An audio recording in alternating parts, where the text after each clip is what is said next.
Mi ex esposa me llevó a juicio por pensión alimenticia, pero la prueba de ADN lo arruinó todo. Ella pensó que yo sería su mina de oro, pero una simple prueba de ADN volteó de cabeza todo el teatro que llevaba años armando. Me llamo Javier, tengo 34 años y trabajo como ingeniero de sistemas en Valencia. La conocí en un momento de pura magia, la boda de mi mejor amigo. Entre luces cálidas, copas de vino y música suave, apareció Carmen. Tenía 31 años, trabajaba en marketing digital y era de esas personas que con solo una sonrisa te desarman. Nuestros ojos se cruzaron entre risas de brindis y fue como si el universo se alineara. Esa noche hablamos durante horas, como si ya nos conociéramos de otras vidas. Al poco tiempo estábamos saliendo. Todo fue rápido, pero tan natural, tan perfecto. Parecía amor verdadero, parecía destino. Lo que no sabía es que ese mismo destino ya había sido escrito, por ella.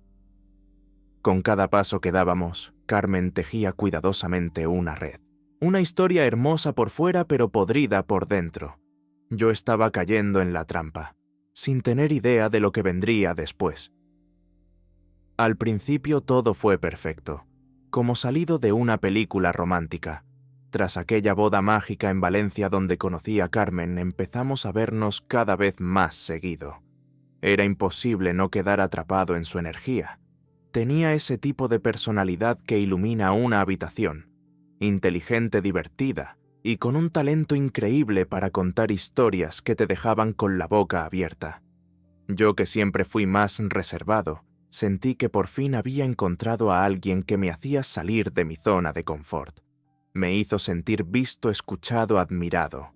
Me hacía reír incluso en los días más pesados en la oficina. Después de años enfocado en mi carrera de relaciones que no funcionaron por la distancia o la falta de conexión, Carmen llegó como un rayo de luz. Nuestra relación avanzó rápido, pero no de manera forzada. Era como si todo fluyera con una naturalidad inquietante. Al mes de salir juntos, ella me sorprendió una noche con una cena hecha en casa y una noticia: su startup de marketing digital había quebrado. Me lo dijo con los ojos llenos de lágrimas, tratando de contener la vergüenza. No quiero que pienses que busco tu ayuda. Solo quería ser honesta contigo, me dijo bajando la mirada. Obviamente le ofrecí quedarse en mi piso hasta que se estabilizara. ¿Qué otra cosa podía hacer? Estaba enamorado. Me sentía su protector. Verla en una situación vulnerable solo hizo que mi cariño creciera más. Se mudó conmigo a los pocos días, y al principio fue increíble. Cocinábamos juntos, veíamos series abrazados en el sofá, hablábamos hasta tarde sobre nuestros sueños. Ella quería lanzar un canal en YouTube, crear contenido sobre moda y estilo de vida. Yo, como buen ingeniero, la ayudaba con cámaras, luces, edición de video. Quería verla triunfar. Poco a poco mi casa se convirtió también en su estudio. Me pedía prestada mi tarjeta para comprar equipos, ropa, para grabar, un nuevo ordenador portátil, porque el suyo ya no servía para edición. Me prometía que todo era una inversión temporal, que pronto empezaría a monetizar, que era cuestión de tiempo. Y yo le creía. Claro que sí. ¿Cómo no hacerlo? La veía trabajando duro, grabando tomas, editando horas y horas. Cada día que pasaba me convencía más de que estaba con una mujer ambiciosa, creativa, con futuro. Mis amigos me decían que tuviera cuidado, que todo estaba yendo muy rápido, que a veces parecía demasiado bueno para ser verdad. Pero yo no los escuchaba. Estaba cegado por lo que creía era amor verdadero. Un día, mientras estábamos en la playa de Malvarrosa, Carmen me tomó de la mano, me miró fijamente a los ojos y me dijo: «Nunca me había sentido así con nadie. Eres el hombre con el que quiero construir una vida». En ese momento sentí que mi corazón se salía del pecho. Le propuse matrimonio 3 semanas después. Nuestra boda fue íntima, hermosa. Familia y amigos bajo un cielo azul en un viñedo cerca de Requena. Carmen estaba radiante. Nunca la había visto tan feliz. Y yo yo me sentía el hombre más afortunado del mundo. Durante nuestra luna de miel en Madeira, me confesó que quería dejar el marketing para enfocarse 100% en su carrera como influencer. Me pareció arriesgado, pero la apoyé sin dudar. Le dije que mientras yo pudiera cubrir los gastos, ella podía seguir su pasión. ¿Amor? ¿Locura? ¿Ingenuidad? No lo sé. Pero en ese momento, todo lo que quería era verla feliz. Cada vez que me despertaba y la veía a mi lado con el pelo enredado y esa sonrisa de «estamos en esto juntos», sentía que había tomado la mejor decisión de mi vida. Claro, había momentos raros, como cuando empezó a grabar contenido cada vez más personal, hablando de nuestra historia en redes, exponiendo detalles que yo nunca hubiese contado. O cuando pedía que dejara de usar mi coche clásico para poder usar el garaje como set de grabación. Pero lo justificaba todo con su entusiasmo. Es temporal, amor. Solo hasta que logre despegar me repetía una y otra vez. Yo quería creerle. Y lo hacía. Porque cuando uno ama, uno cree. Ciegamente. Completamente. Y así viví durante casi un año creyendo que estaba construyendo un futuro con la mujer de mis sueños. Lo que no sabía era que poco a poco, Carmen ya estaba construyendo otra cosa, un plan. Un guión detallado donde yo era el personaje ingenuo dispuesto a darlo todo, hasta que ya no tuviera nada. Al principio eran cosas pequeñas, detalles que uno suele pasar por alto cuando está enamorado. Un cargo extraño en la tarjeta de crédito, un paquete de ropa que llegaba y luego misteriosamente no servía para el contenido y era devuelto, pero el dinero nunca volvía a la cuenta. Un día me pidió renovar el fondo del estudio, luces nuevas, un trípode más moderno, un micrófono profesional. Lo entendí como una inversión. Después fueron los cursos, un programa exclusivo para influencers emergentes, decía el anuncio que me mostró. Costaba más de 1.500 euros, pero Carmen juraba que era la oportunidad de su vida. Yo acepté, no solo porque confiaba en ella, sino porque quería verla brillar. Pero el curso terminó y los resultados no llegaron. El canal seguía con pocos suscriptores apenas vistas y ningún ingreso. Cuando se lo mencioné, reaccionó mal. Dijo que no creía en el éxito express, que necesitaba más tiempo, más herramientas. Me sentí culpable por dudar. Un sábado, mientras revisaba mi extracto bancario, noté que el límite de mi tarjeta había sido aumentado y que se había usado en tiendas que ni conocía. Le pregunté, y sin titubear, me dijo que había llamado al banco para facilitar los pagos del equipo de grabación, que lo hacía por nosotros. Aún así, algo dentro de mí empezó a inquietarse. Mis ahorros estaban disminuyendo más rápido de lo normal, y aunque yo seguía trabajando a tiempo completo, cada vez sentía más presión financiera.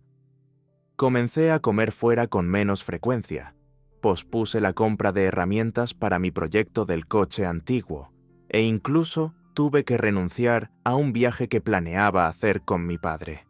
Recuerdo una noche en la que volví del trabajo agotado, y ella me recibió con un tono irritado. No he podido grabar nada hoy. El sonido sigue mal y necesito un micrófono aún mejor. ¿Puedes ayudarme? No era una petición, era una exigencia disfrazada. En el fondo empezaba a notar que había una línea invisible que ya habíamos cruzado. Antes las decisiones eran mutuas, ahora parecía que todo giraba alrededor de sus necesidades, sus urgencias, sus metas. Poco después, pidió que pusiera su nombre como autorizada en mi cuenta bancaria por si acaso. Me lo vendió como una cuestión práctica. En caso de emergencia, me dijo con una sonrisa dulce. Acepté. Estúpido de mí. Mis amigos seguían advirtiéndome. Uno incluso insinuó que Carmen podía estar aprovechándose. Me molesté. Defendí a Carmen con uñas y dientes. No la conoces como yo. Está luchando por su sueño. No es fácil hacerse un hueco en ese mundo. Lo decía con firmeza, pero por dentro ya empezaba a dudar.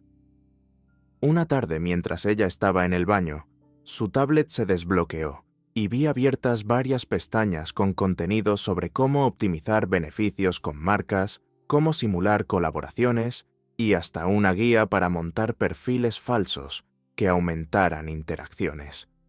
Me helé. Cuando se lo mencioné no se inmutó. Todo el mundo lo hace. Es parte del juego. Si no haces un poco de show, nadie te mira. Pero ese show ya se estaba convirtiendo en nuestra vida diaria. Cada conversación era una estrategia de marketing. Cada gesto parecía calculado para alimentar su imagen online. Incluso en la intimidad, algo se sentía falso. Había días en que quería grabar nuestras discusiones, porque generan engagement. Decía que mostrarnos como una pareja real con conflictos atraería seguidores. Ahí fue cuando me asusté de verdad. Pero no dije nada. No actué. Me aferraba a la esperanza de que era una etapa, que estaba confundida, que el amor la haría volver. Me engañaba a mí mismo. Y ella lo sabía. Sabía exactamente qué decir, cómo mirarme, cuándo llorar. Era una actriz. Una excelente actriz. Una noche mientras yo trabajaba hasta tarde en la oficina, me llegó una notificación al móvil, un cargo de 3.000 euros, un pago realizado a nombre de un diseñador gráfico de Londres. Cuando la confronté, explotó. Me gritó que no confiaba en ella, que si la iba a vigilar como un policía, entonces no tenía sentido seguir. Y yo le pedí perdón. Le pedí perdón por dudar, por desconfiar, por no entender su visión. Así de manipulada tenía mi mente. Empecé a tener problemas para dormir. Me dolía el pecho por las noches. En el trabajo mi rendimiento bajó. En casa, cada día era una montaña rusa. Un día amorosa, al otro fría, distante, acusadora. Y aún así, seguía con ella.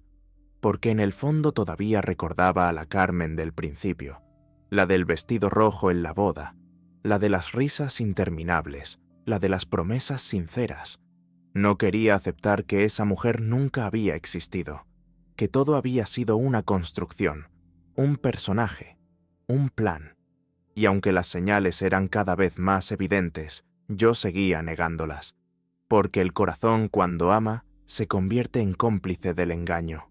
La boda fue todo lo que alguna vez soñé. Un día perfecto con cielo despejado, viñedos de fondo y música suave, acompañando cada palabra del sacerdote. Carmen estaba radiante con un vestido sencillo pero elegante, cabello suelto, y esa sonrisa que me derretía. Nuestros amigos lloraban de emoción, nuestras familias aplaudían con entusiasmo. Yo no podía estar más seguro, había encontrado al amor de mi vida. Pero no sabía que con cada paso hacia el altar me acercaba más al abismo. Durante la luna de miel ya noté algo extraño. Carmen apenas hablaba del viaje o de nosotros. Su atención estaba enfocada en su teléfono grabando historias, planeando qué contenido subir.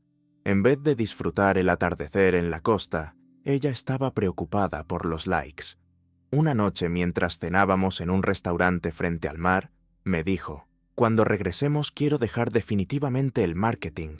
Quiero dedicarme al 100% a mi carrera como influencer». Me lo dijo con una seguridad abrumadora, como si fuera una decisión tomada desde hacía mucho tiempo. «Sé que puedo hacerlo, pero necesito tu apoyo total. Esto no es un hobby, es mi futuro». Yo asentí. ¿Qué otra cosa podía hacer? La amaba. Si ella lo veía claro, yo también lo intentaría. Pero apenas regresamos a Valencia, las cosas comenzaron a cambiar. Y no para bien. Primero fue el trabajo. Carmen renunció oficialmente, dejó incluso los pocos clientes que aún le quedaban. Cuando le pregunté si estaba segura, me respondió: «Lo que gano ahí es una miseria. Estoy apostando por algo más grande». Después vino el garaje.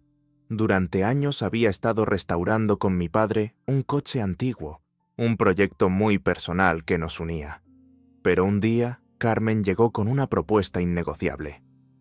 «Necesito el garaje para grabar. Tiene buena acústica y luz. Tu coche ocupa todo». Intenté explicarle que era importante para mí, que era tiempo con mi padre, que significaba algo. Pero se molestó. Mucho. Me acusó de no apoyarla, de frenarla, de ser egoísta. Tú ya tienes tu carrera, déjame construir la mía. Y así, con una simple discusión, el coche fue trasladado a un taller lejano y el garaje se convirtió en su estudio creativo. Cada día llegaban paquetes nuevos, luces profesionales, fondos verdes, decoraciones, cámaras, un ventilador para efectos de cabello al viento. Yo solo firmaba las entregas mientras mis ahorros se evaporaban como agua. Comenzó a exigirme más. No eran favores, eran órdenes. Que hiciera de camarógrafo, que editara sus videos, que comentara con perfiles falsos para subir la interacción. Lo hacía todo, por amor. Pero ya no era la misma Carmen. La dulzura se fue. La sonrisa honesta también. Ahora vivía con una mujer obsesionada con su imagen, con sus números, con su ego. Una mujer que si no alcanzaba cierta cantidad de vistas en un video, entraba en crisis. Lloraba, me culpaba. Una noche durante una grabación, olvidé enfocar bien la cámara, y eso arruinó una toma. Me gritó, me insultó. Dijo que era un inútil, que si no servía para apoyarla, entonces mejor la dejara sola. Me encerré en el baño con un nudo en la garganta. No entendía cómo habíamos llegado a eso. Los domingos que antes pasábamos en el campo, ahora eran sesiones de grabación eternas. Las cenas románticas se convirtieron en discusiones sobre algoritmos y patrocinios. Y cada vez que yo insinuaba que quizás necesitábamos parar, revisar, respirar, me respondía con desprecio. Tú nunca has entendido lo que es luchar desde abajo. Siempre lo tuviste fácil. Esas palabras dolieron. Mucho, porque siempre le ofrecí todo sin pedir nada. Las deudas comenzaron a acumularse tan silenciosamente como la tristeza en mi pecho. Un día abrí mi correo y encontré una alerta del banco. Mi línea de crédito había alcanzado su límite. No entendía cómo, si solo hacía unos meses había renovado todo. Al revisar los extractos, me encontré con pagos enormes a nombres que no reconocía, agencias de marketing digital en Miami, programas online con nombres rimbombantes, tiendas de lujo que ni sabía que existían en Valencia. Carmen no solo había usado mis ahorros, había empezado a sacar dinero del fondo de pensiones que guardaba desde los 25 años. 30.000 euros, evaporados en cursos falsos, consultorías inútiles y ropa de marca que aparecía en sus videos, pero que jamás devolvía. Intenté hablar con ella una noche. Le pedí que nos sentáramos, que habláramos seriamente. Pero su reacción fue brutal. Me gritó. Me acusó de cortarle las alas, de no confiar en su visión. Todo esto es por nosotros. Pero claro, tú solo ves números. Nunca has entendido el poder de una marca personal. No quise discutir más. No tenía energía. Esa noche dormí en el sofá. Las siguientes, en la oficina. Al principio era una solución temporal. Me decía a mí mismo que necesitaba espacio, pero con el tiempo se volvió una rutina. Me llevaba una muda de ropa, una manta, y dormía en el pequeño sillón de descanso del edificio. Mis compañeros empezaron a notar mi cara de agotamiento, pero yo solo respondía con sonrisas vacías. En casa, Carmen seguía como si nada, grabando videos de rutinas matinales, de relaciones sanas, mientras yo comía comida rápida y lloraba en silencio frente a la pantalla de mi portátil. Una tarde, después de una llamada con mi madre, donde casi no pude contener las lágrimas, decidí volver a casa para enfrentarla. Quería poner límites, exigir que al menos respetara lo poco que quedaba de nuestra estabilidad. La encontré grabando un video de consejos para tener una relación duradera. Me congelé. Cuando terminó, le dije que necesitábamos hablar, que esto ya era insostenible, que no podía seguir financiando una vida de apariencias mientras yo vivía como un fantasma. Ella me miró con frialdad. Si no puedes con esto, tal vez deberías irte. Yo puedo sola. Esa frase fue la estocada final. No solo me había vaciado los bolsillos, también me había drenado el alma. Me sentía usado, invisible, agotado. Las semanas siguientes fueron un infierno silencioso. Vivíamos en la misma casa, pero como extraños. Solo hablábamos cuando era estrictamente necesario.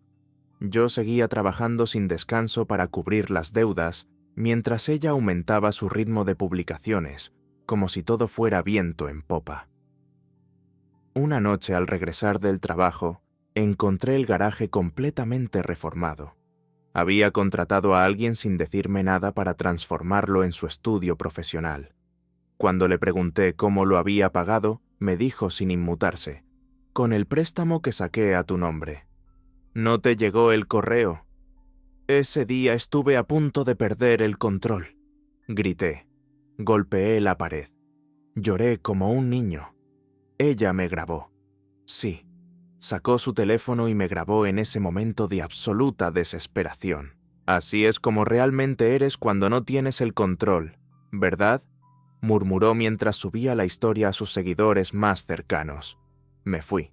Salí de esa casa como un zombi. No supe a dónde ir. Caminé por las calles de Valencia durante horas.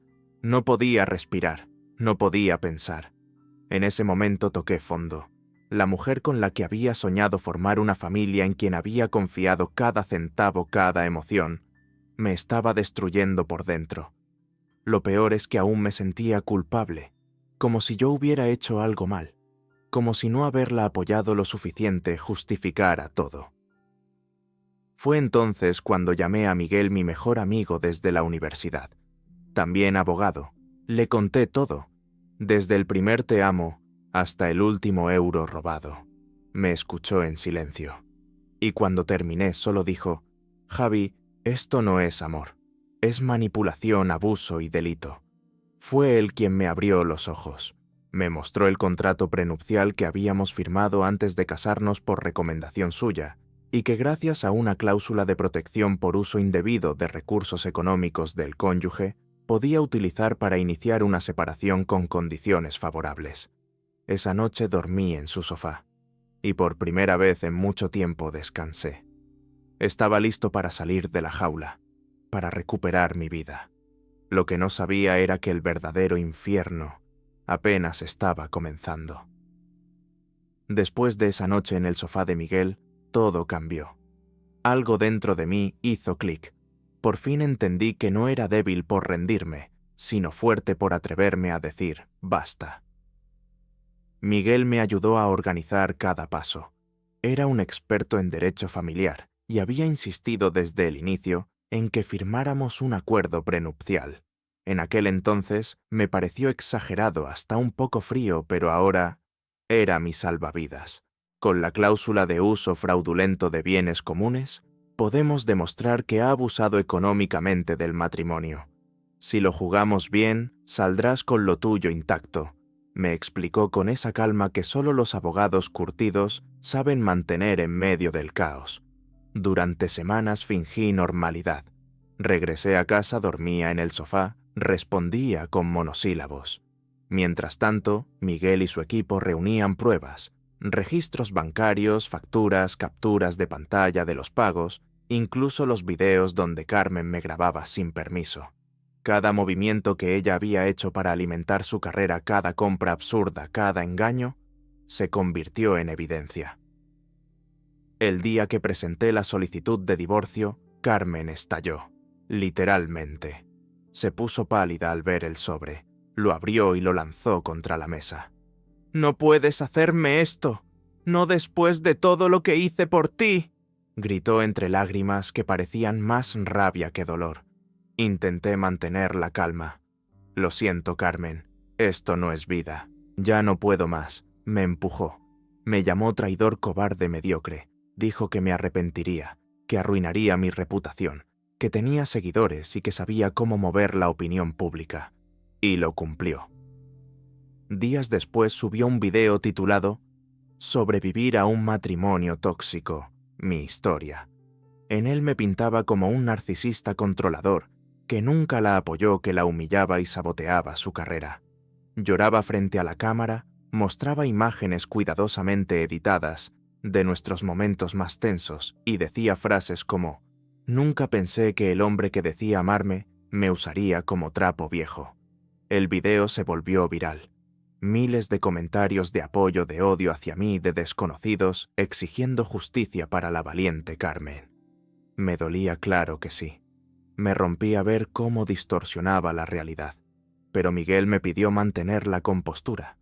Esto es parte de su estrategia. Quiere hacer ruido para presionar. Tú solo enfócate en el proceso legal. Y así lo hice. En las audiencias, Carmen llegó con la cara lavada, lágrimas listas y una lista interminable de quejas. Decía que había sacrificado su carrera, que vivía en depresión, que no tenía ingresos.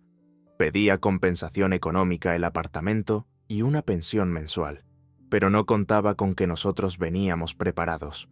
Uno a uno los documentos hablaron, las cuentas vaciadas, las compras a su nombre, los préstamos sacados sin autorización, los cursos inexistentes y, lo más demoledor, los registros digitales. Videos donde ella se burlaba de mí en privado. Chats donde admitía que sus proyectos eran puro humo para mantenerlo enganchado. La jueza la escuchó con atención, y cuando le tocó a Miguel presentar nuestra parte, el tono de la sala cambió por completo. Carmen intentó interrumpir. Lloró, gritó, pero ya no servía.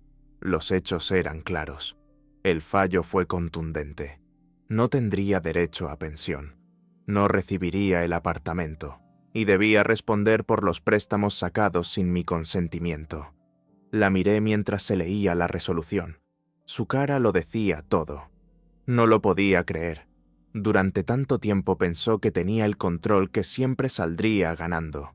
Pero no contaba con que esta vez la verdad estaba de mi lado. Después de la audiencia, desapareció de casa. Me dejó una nota en el espejo. Te odio, pero vas a volver. Todos vuelven.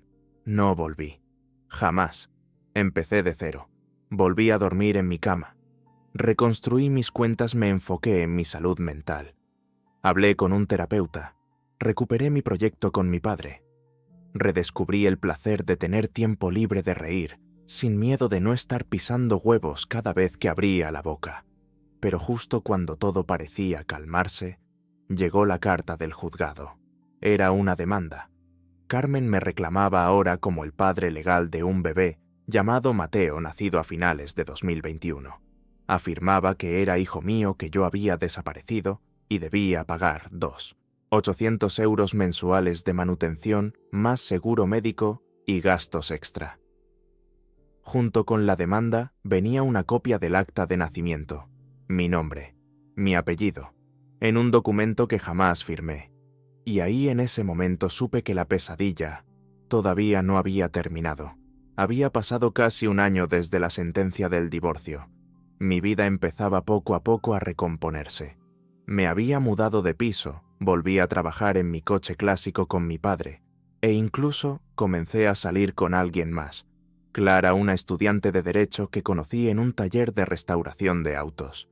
Tenía una risa limpia, sin artificios, como una bocanada de aire fresco después de haber estado años respirando humo. Todo parecía encajar. Por fin respiraba libertad, tranquilidad, hasta que llegó el sobre. Un martes por la tarde, mientras revisaba el buzón, vi un sobre blanco con el sello del juzgado de familia. Me congelé. Mis manos comenzaron a sudar antes siquiera de abrirlo. Tenía el corazón latiéndome como si presintiera que algo oscuro venía de camino. Adentro, una demanda oficial de pensión alimenticia. Demandante Carmen A. Rivas. Motivo: manutención del menor Mateo A. Tamo Rivas, nacido el 18 de diciembre de 2021. Ella afirmaba que yo era el padre biológico del niño, que había desaparecido desde su nacimiento, que debía asumir todos los gastos relacionados con el menor: vivienda, comida, salud, educación. Pedía 2.800 euros mensuales más seguro privado y una compensación retroactiva. Adjunto, una copia del acta de nacimiento. Y ahí, en letras frías y oficiales, padre Javier Andrés Soler García. Mi nombre, mi apellido. Casi me caigo al suelo. No entendía nada. Esa fecha. Hacía cuentas y algo no cuadraba. Si Mateo había nacido a finales de 2021, eso significaba que Carmen debió quedar embarazada. meses después del divorcio. Llamé de inmediato a Miguel. Le leí todo entre sollozos, entre incredulidad. Tranquilo, Javi. Vamos a analizar esto paso a paso. No firmaste nada, ¿cierto? Por supuesto que no. Yo ni sabía que existía ese niño. Miguel me pidió que respirara, que no contestara públicamente, que no dijera nada en redes, aunque ya intuíamos que Carmen pronto haría su siguiente drama digital. Y lo hizo. Al día siguiente subió un video. La verdad que ya no puedo callar más. En él aparecía con un bebé en brazos, llorando frente a la cámara. Decía que yo la había dejado embarazada y huido, que nunca respondía a sus llamadas, que luchó sola por sacar adelante a su hijo. Este es Mateo, y aunque su papá le dio la espalda, yo lo voy a sacar adelante. El video se volvió tendencia. Comentarios como ¿qué clase de hombre abandona a su hijo? Y Carmen, eres una guerrera, llenaron sus redes. Yo mientras tanto estaba hundido en una mezcla de rabia, miedo y confusión. Miguel se movió rápido. Solicitó inmediatamente una prueba de paternidad. Carmen se mostró ofendida. Dijo que solo los cobardes dudan de sus hijos, pero la jueza accedió dada la ausencia de pruebas firmadas y las fechas incoherentes. El día que fui a hacerme el test de ADN fue surreal. Nunca había visto a ese niño antes. Carmen lo cargaba, le hablaba con dulzura exagerada. Cuando me acerqué me lanzó una mirada llena de desprecio. «No trates de hacerte el buen padre, ahora», murmuró mientras me tomaban la muestra. Yo no dije nada. No había palabras suficientes para explicar el remolino de emociones que tenía adentro. El tiempo de espera fue eterno. 2 semanas enteras en las que no podía concentrarme en nada. Perdí el apetito. Tenía pesadillas. Me imaginaba atado para siempre a Carmen por un hijo que ni sabía que existía. Hasta que llegó el resultado. Negativo. La carta del laboratorio fue clara. No se encuentra vínculo biológico entre el menor Mateo A. Rivas y el señor Javier A. Soler. Mi alma volvió al cuerpo. Lloré de alivio, de furia también. ¿Cómo se había atrevido? ¿Cómo podía tener tanta frialdad para inventar una paternidad? Miguel presentó el informe de inmediato al juzgado y exigió una investigación por falsificación de documentos y fraude. Porque, ¿cómo era posible que mi nombre estuviera en un acta de nacimiento si yo nunca firmé nada? Lo que descubrimos después nos dejó sin palabras. Tras confirmar que Mateo no era mi hijo, no podíamos simplemente dar vuelta a la página. Había algo más grande detrás. Miguel, con su instinto de sabueso legal, estaba convencido de que esto no era un simple error o una confusión de fechas. Era un montaje, y no uno cualquiera, uno planeado con precisión quirúrgica. Iniciamos una investigación privada. Miguel contrató a un detective con experiencia en fraudes familiares. Su primera pista fue el acta de nacimiento misma. ¿Cómo había llegado mi nombre ahí si yo nunca firmé? ¿Quién lo había registrado? ¿Quién había sido testigo? Y ahí apareció un nombre: Carlos Mendoza, un programador web de 36 años que había vivido en Alicante. Al parecer había compartido casa con Carmen por casi un año, justo después de nuestro divorcio. Miguel contactó con él. Al principio Carlos fue reacio. Estaba dolido, avergonzado. Pero cuando supo que yo también había sido víctima, accedió a hablar. La historia era espeluznante. Carmen lo había conocido por una colaboración en redes. Comenzaron a salir. Ella le contó que venía de un matrimonio abusivo. Sí, yo era el monstruo de su cuento y que necesitaba estabilidad emocional. Carlos, un tipo tranquilo noble, se enamoró perdidamente. A los pocos meses, ella le dijo que estaba embarazada. Carlos, aunque sorprendido, aceptó la noticia con madurez. Preparó una habitación, compró cosas para el bebé, incluso propuso matrimonio. Pero Carmen lo evitaba. Le decía que el embarazo era riesgoso, que debía mantenerse alejada del estrés. Nunca permitió que la acompañara a controles médicos. Decía que le dolía mostrar su cuerpo embarazado, que prefería estar sola. Y luego un día apareció con un bebé en brazos. Dijo que había tenido un parto prematuro en casa de su hermana, en Australia. Sí, Australia.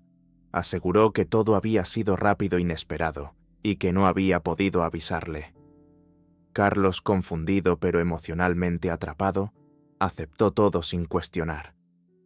Durante casi un año cuidó a Mateo como si fuera su hijo, hasta que un amigo suyo enfermero notó algo raro.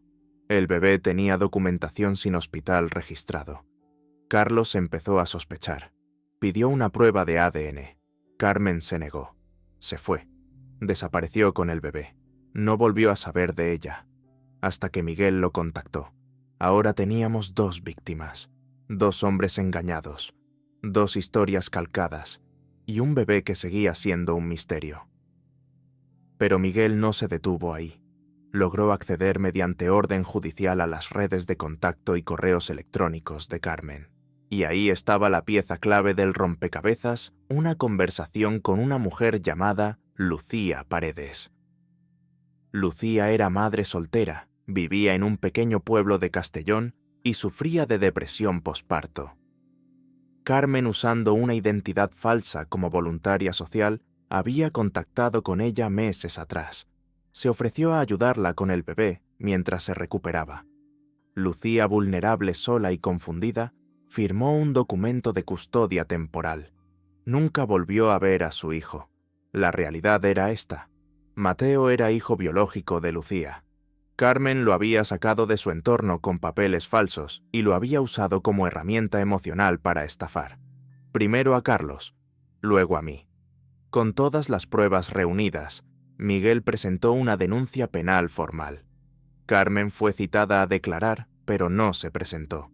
Cuando las autoridades fueron a su apartamento, ya no estaba. Había huido. Lucía, al ser localizada, rompió en llanto.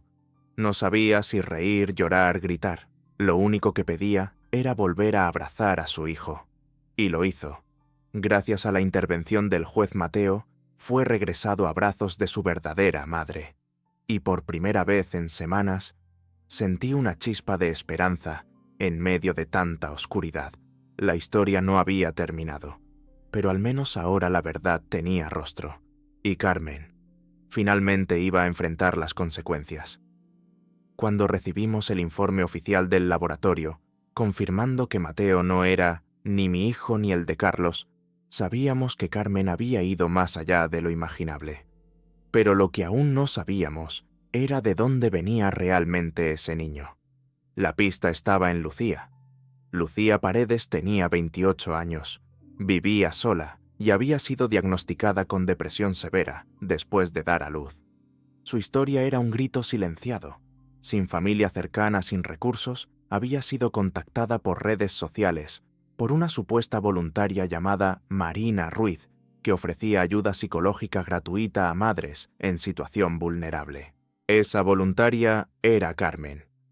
Durante semanas Carmen la visitaba, le llevaba comida, le ofrecía apoyo emocional.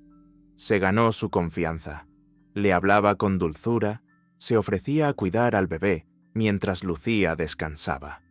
Hasta que un día le presentó un acuerdo legal para que pudiera quedarse con Mateo temporalmente mientras Lucía ingresaba a un centro de reposo. Lucía firmó. Ni siquiera leyó bien. Estaba medicada, confundida, agotada. Cuando despertó tras su ingreso voluntario, Mateo ya no estaba. El centro dijo que la tutora legal lo había retirado. Llamó, buscó, denunció. Pero todo fue en vano, hasta que nuestro caso la alcanzó. Cuando la contactamos no lo podía creer. Rompió a llorar, se tapó la cara con las manos. ¿Está bien? ¿Está vivo? ¿Dónde está mi bebé? Lucía fue reunida con Mateo en un encuentro que ningún informe podrá describir del todo. Mateo, con apenas un año, se aferró a su madre como si reconociera el corazón que lo trajo al mundo. Ese momento fue sanador, no solo para ella, también para mí. Por primera vez después de tanto dolor, alguien recuperaba algo que le habían quitado injustamente. Pero la verdad era aún más oscura. Durante la investigación, salieron a la luz otras identidades falsas que Carmen había usado en distintos foros de madres solteras.